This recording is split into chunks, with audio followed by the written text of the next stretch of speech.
Talking about the attributes of managers. Any manager, manager of store, manager of a warehouse, manager of a department, such as marketing department manager or accounting department manager, okay, so on and so forth. But these managers, these are the top managers in a corporation. This is for a big company that has over 100 of people working. There are other companies that has over thousands of people. So basically they have this level, which is C level. Okay, some other organizations, they have director of finance, director of technology, director of operations, okay, but they have to always report to CEO, which is the Chief Executive Officer. All these managers have some attributes. I just put the most important of them. So as you can see, this is the whole attributes that managers need to have in order to be successful for that organization. Okay, so the manager attributes. The organization has, of course, people who manage the business or work within that business. Okay, so managers attributes, we have one, we have people, process, and respect. For the manager to be successful, the manager needs to have a certain leadership, and meantime be a team player, okay, because they deal with many different people. And then the process, the manager should know the company processes, systems. They should know about how the organization as a whole functions. They have to know about the processes system for the whole organization, okay? And then we have respect. Well, respect, what does it have to do with business?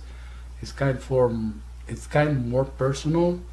No, respect is a part of the manager attributes, okay?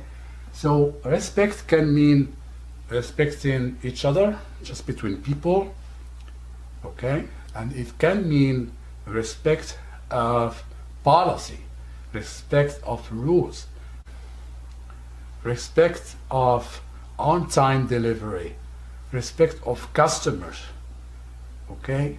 So respect means many things, okay? And then we have, in the second level, we have culture, skills, productivity, okay? I put this because it makes sense of what I'm going to explain later on, okay?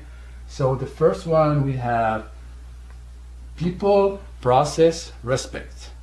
And then the second level will be culture, skills, and productivity.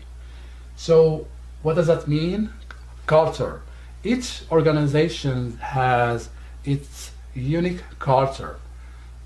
You can go to a company and you will find that people are different, from different background, different educational level, different from their culture, personal culture, okay? Because in America, we have so many different people working together. So the quality of a manager needs to deal with different culture. And then skills. The manager needs to know, the manager needs to have a very powerful skill in order to lead, in order to manage people, manage the company, manage products, etc. So they have to have a high level of skills, okay? And then we have productivity. So the productivity is the result of all of these: people, process, respect, cultural skills, and then we have productivity right here.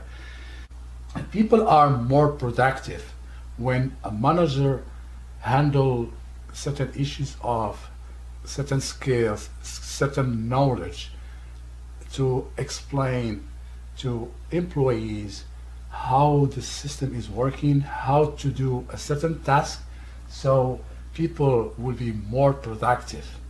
So the manager has to have a certain quality of productivity, okay? And then, on the third level, we have integrity, training, performance. This is still under manager's attributes. The manager needs to understand what integrity means and know how to train people and know how to do performance of certain employees, how to get them in the next level, how to explain them their job, okay? All of these manager's attributes, all combined, will get us toward profit and profitability, okay? And then I mentioned communication on the top. At the bottom, I mentioned integration. They are related, okay? So in order to be successful for a manager, they have to have a strong communication, a very strong communication. You have to deal with different levels, different people background, different issues to be able to solve problems, okay? Need to find solution for a certain issue, okay?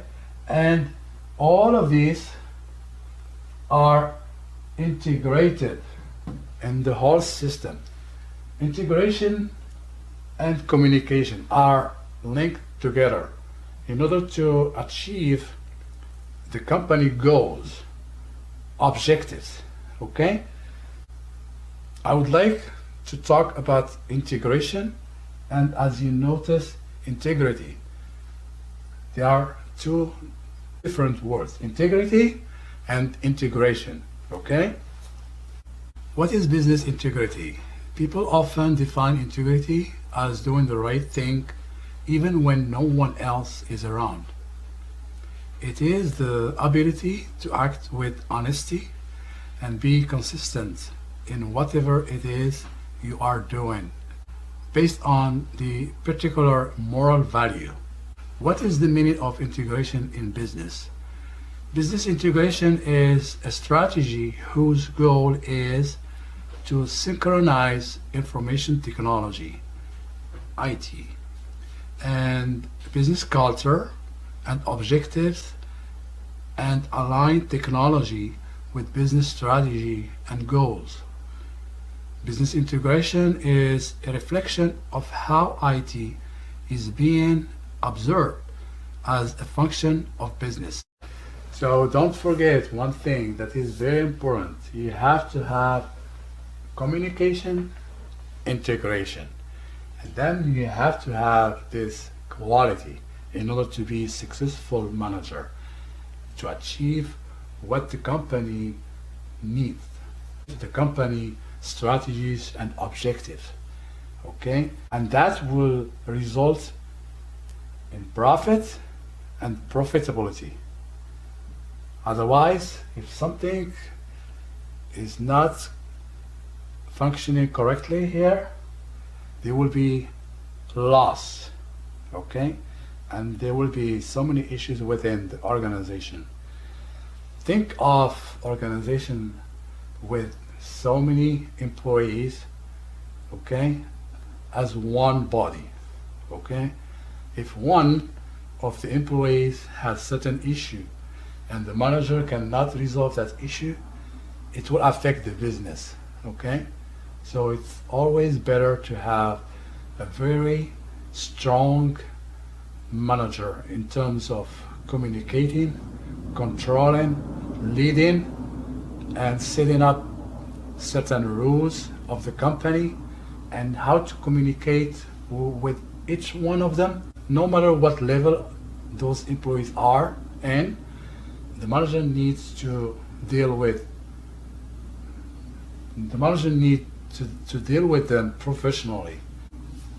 Let's say that manager needs to resolve a certain issue with IT people. That manager needs to be kind of diplomatic, to talk to the people who are working in IT. Don't forget, the employees working in IT department are different people, meaning they have high education and most of them are engineer, so they talk different language. And the manager of IT or CTO, the chief technology officer, needs to have a very strong communication. Okay, although they don't have a certain knowledge about certain skills, let's say software development, but they have to deal with people who are developing that software. Let's say the IT engineer, they have a different communication, a very high education. Okay, so the manager needs to have these skills. All right. CEO, Chief Executive Officer. The CEO is responsible for all activities within an organization. CFO is responsible for financial operations in relation to payables, receivables, expenses, tracking cash flow, and financial planning. CTO, Chief of Technology Officer. The CTO is responsible for outlining the company's technological vision, implementing technology strategies, and ensuring that technological resources are aligned with the company's business needs. CEO, Chief Operations Officer. The CEO is responsible for the daily operation of the company and routinely reports to CEO. I hope you enjoyed this video, and I'll be having other videos that details different topics. Thank you for watching. I will see you next time.